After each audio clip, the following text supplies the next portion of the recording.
The second section that we have, or segment that we have, is called Pro Tips. Pro Tips. And Pro Tips is for maybe the person who is looking to buy their first laundromat, or the person who maybe has a laundromat and wants to start a pickup and delivery, or the person who doesn't have a laundromat but wants to start a pickup and delivery.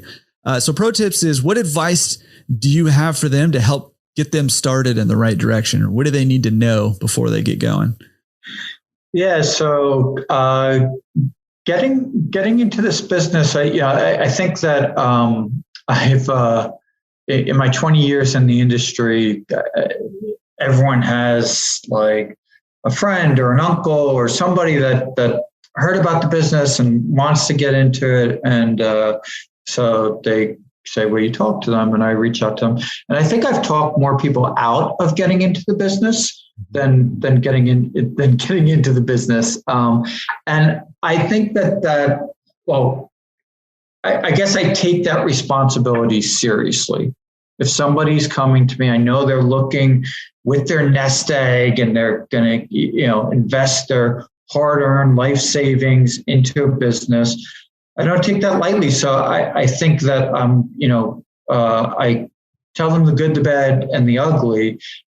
And I think getting to somebody like that is important. And so going to a car salesman and asking them about why, if they think it's a good idea or how they should buy this car is not always the best resource. So trying to find an unbiased resource about getting into the industry where you can get some facts, certainly I'm not the only one, but I think listening to your podcast is certainly helpful.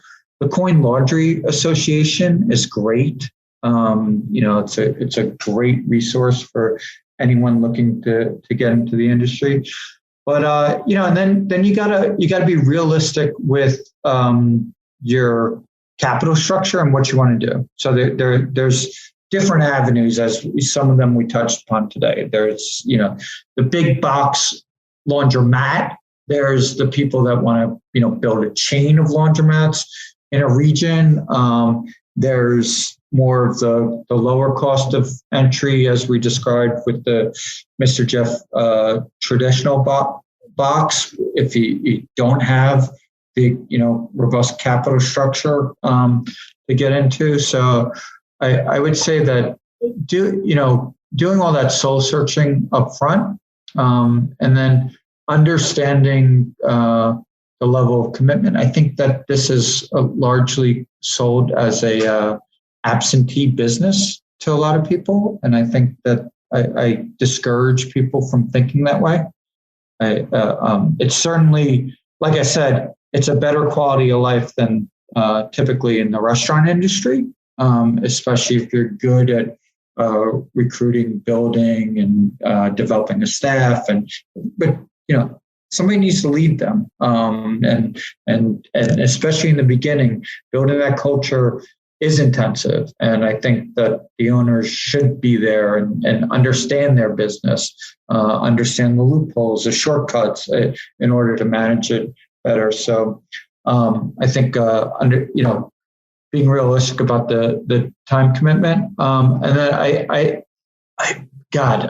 this is it's a different podcast, to be honest with you, to all the things that I would tell somebody getting into, from the real estate perspective to the design and layout of the store to,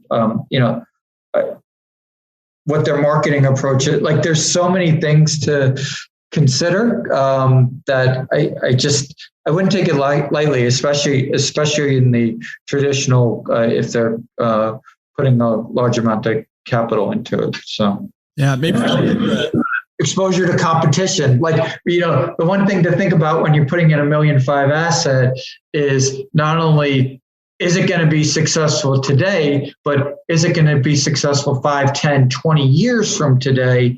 And knowing how you're defensively positioned in the market is also important, because you could build it in a good spot for today, but then you left a prime spot for somebody to take over all your hard work. There's a lot. So I would say call somebody like you or me, talk it through.